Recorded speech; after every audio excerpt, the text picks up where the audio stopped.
What's up guys, Houndish here, and today we're jumping in with a quick Act 2 preparation guide. Something that I haven't done for quite some time, and the reason I'm making this video is that there are a couple of things that we can do right now in Heresy Act 1, which will actually help accelerate our progress during Act 2 of the episode. And before I get those comments, I fully accept that there is no rush to get through all of the Heresy content. I am by no means instructing players that they have to get ready for Act 2, but as we know, some players like to do a bit of prep, or another way of thinking about it, you know, if you're done with Act 1 on the most part right now, you've got the rewards that you want, is that we can essentially use some of our playtime right now to make a little bit of progress in Act 2. So that's why we're making the video. We can actually bank some reputation and rewards for Act 2 ahead of time, plus there are some more basic prep notes and things to be aware of regarding the catalysts for Barrow Dyad and the progress there. So we'll round it up here guys. If you enjoy this one, a rating below really does help us out. And now let's get into it. So one of the first big shouts for Act 2 prep right here, and we can actually bank some reputation and rewards ahead of the new act. In terms of why this might be useful, in Act 2 and 3, it looks like the Shaping Slab will get further ranks which we can progress. Right now we're capped at 10 ranks, but the database suggests that it will be expanded, and further on that, when we look at some of the Barrow Dyad Catalyst quest objectives, mainly visible in the database, they do state that we need to progress the path of resolve in order to find more objectives. So the indication is that being able to rank up faster will likely be of some benefit in Act 2 and beyond, and may essentially accelerate progress towards Barrow Dyad Catalysts, among other things. So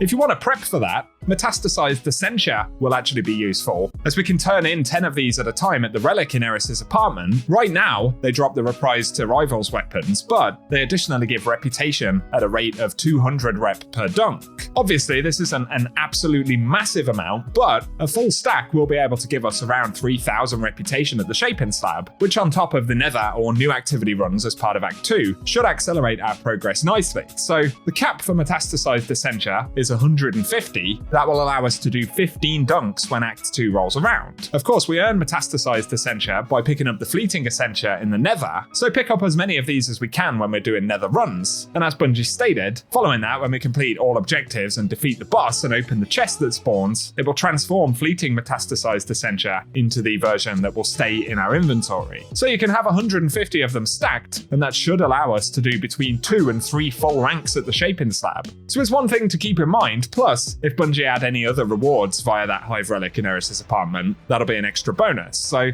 worth stacking a few up if you have no use for them right now. Another thing which may be useful, this is a bit more basic, but Essence of Desire that we use to power the Tome of One will still be in use in Act 2, and the tome will allow us to focus for the Act 2 weapons. So if you can have a max stack or close to a maximum stack, that'll be beneficial when it comes to focusing for the new stuff once it's unlocked. And the Act 2 featured weapons will be the bow and Amnesis, the Afterlight fusion rifle, but on top of that we'll get the Refusal of the Call, which will be the new glaive for Heresy, the Division sidearm, and the SMG from the set, the Mirror Imago. So Essence of Desire will help us to focus for those. Otherwise, it's also worth having a full stack of Sigil shards, or to at least get close to the full stack of 300 before Act 2, as these are still going to be in use for future content in Heresy. Between the Nether, vendor objectives like unlocking new runes, and even some of the upcoming Heresy activities, Sigil shards will remain useful. On top of that, Bungie have done a couple of fixes to both Sigil shard farming and reputation farming in Act 1, so some of the fast tracks that players have used early in Heresy won't be an option again in Act 2, or at least that is Bungie's intention. So I'd say it's worth having plenty available at the start of the act if you can.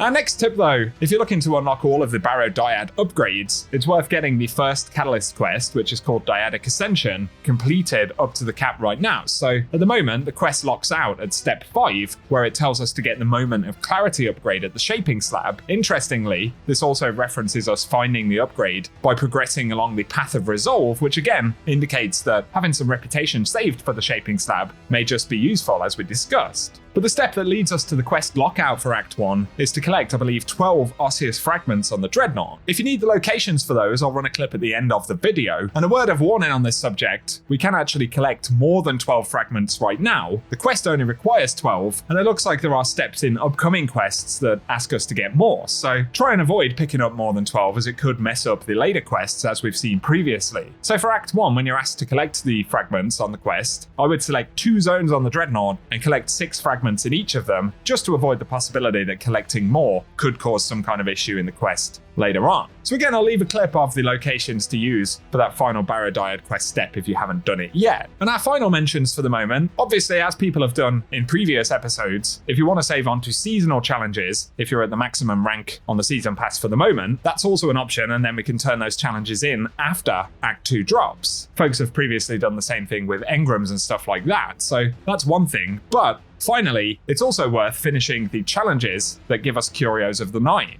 Curios are going to keep rolling out through the episode. We don't know when we'll actually get to use them, but I'd say it's worth finishing the Act 1 challenges that drop them now so that we can progress more easily on the future drops for Act 2 and 3. So there we go, guys. Obviously, nothing necessarily mind-blowing. I guess the metastasized Essentia rep may be one of the more useful components of this. I would also say when we get into Act 2, don't necessarily bank them all immediately for the reputation. Perhaps it's going to be worth waiting for any quests or objectives that actually tell us to level up at the Shaping Slab. But hopefully this will be useful. Obviously, we don't know everything about Act 2 content just yet, so there's a bit of speculation based on what we can see, although all of the indications are that these tips will indeed be useful. So give us any thoughts in the comment section, and if you have any additional tips or bits of prep you're doing, it'd be cool to see those in the comments as well. Here I'm going to run the clip that shows the locations for 12 of the osseous fragments on the Dreadnought, just in case anyone still needs that. Otherwise though, if you've enjoyed the video, a rating below really helps us out, and get subscribed to see more Destiny content moving forward. For now though, thank you for tuning in, and I hope you guys have an awesome day.